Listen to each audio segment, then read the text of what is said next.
जय जय श्री कृष्णा। दोस्तों बच्चों, स्वागत है आप सभी का आपके अपने चैनल मालती शर्मा पर।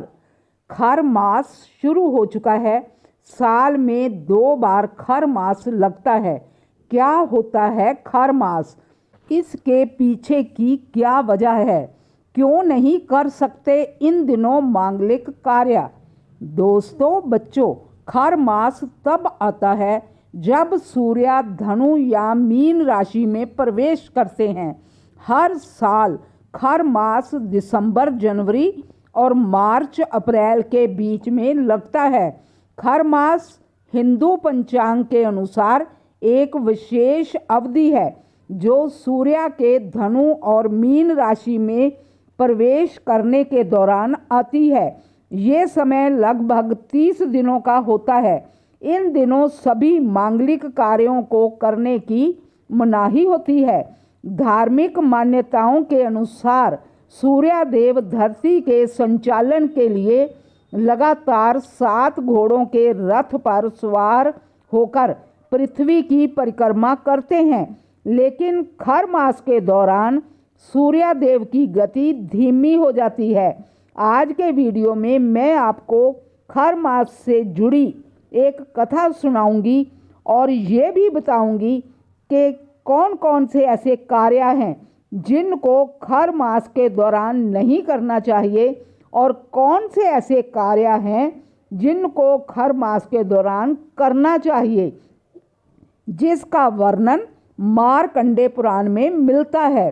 पर उससे पहले जो बंधु मेरे चैनल पर नए हैं, जिन्होंने अभी तक चैनल को सब्सक्राइब नहीं करा तो कर लें और साथ में बने बेल बटन को दबाना भी ना भूलें ताकि मेरे आने वाले वीडियो का नोटिफिकेशन सबसे पहले आपको मिले।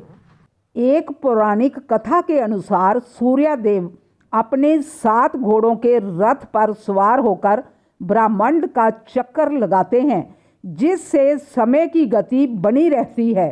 कहते हैं कि लंबे समय तक लगातार चलने के कारण सूर्य देव के घोड़े थक कर कमजोर हो गए।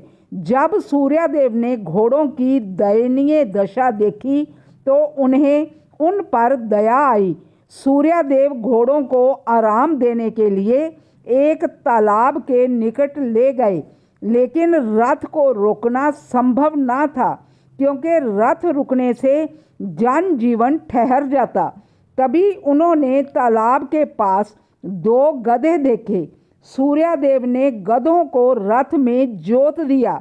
गधों के कारण रथ धीमी गति से चलने लगा। ये स्थिति 1 महीने तक बनी रही, जिसे खर मास कहा जाता है। खर का मतलब होता है गधे और मास मतलब महीना।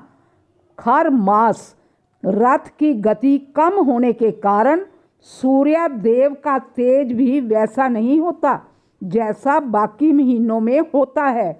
इसके बाद मकर संक्रांति आते ही मौसम बदलता है और फिर से वही ऊर्जावान सूर्य देव धरती पर प्रकट होते हैं। इसके कारण मकर संक्रांति के दिन ही सूर्य देव ने उन खरों को वापस तालाब के किनारे छोड़ा था और अपने घोड़ों को वापस रथ में शामिल कर फिर से अपनी रफ्तार पकड़ी थी। हर साल वर्ष में इसी तरह का चक्र चलता है। माना जाता है कि जिस महीने सूर्य देव प्रभावित हुए उस महीने का खराब असर मनुष्य के जीवन पर भी पड़ता है। खर मास मांगलिक कार्यों के लिए अशुभ माना जाता है क्योंकि सूर्य देव की स्थिति कमजोर होती है। सूर्य को सभी ग्रहों का राजा माना जाता है। खर मास के दौरान शादी, विवाह, मुंडन संस्कार, गृह प्रवेश और अन्य सभी शुभ काम पूरी तरह से वर्जित हो जाते हैं। लेकिन खर मास का अपना धार्मिक महत्व है। खर मास धार्मिक और आध्यात्मिक कार्यों के लिए श्रेष्ठ माना जाता है। ये मास भगवान विष्णु जी को समर्पित है। इस दौरान गंगा स्नान, विष्णु भगवान की पूजा और जरूरतमंदों को अन्न, वस्त्र और धन का दान करना अति शुभ होता है। हर मास के दौरान पूजा पाठ का विशेष महत्व होता है। इस महीने में जप, तप और दान करना चाहिए।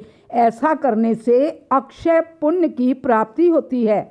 हर मास में रोजाना सुबह जल्दी उठकर सूर्य को अर्घ देना, सूर्य मंत्रों का जाप और सूर्य देव की 3 बार परिक्रमा लगानी चाहिए। हर मास में तुलसी जी की पूजा करना भी बहुत शुभ होता है। आज के लिए बस इतना ही।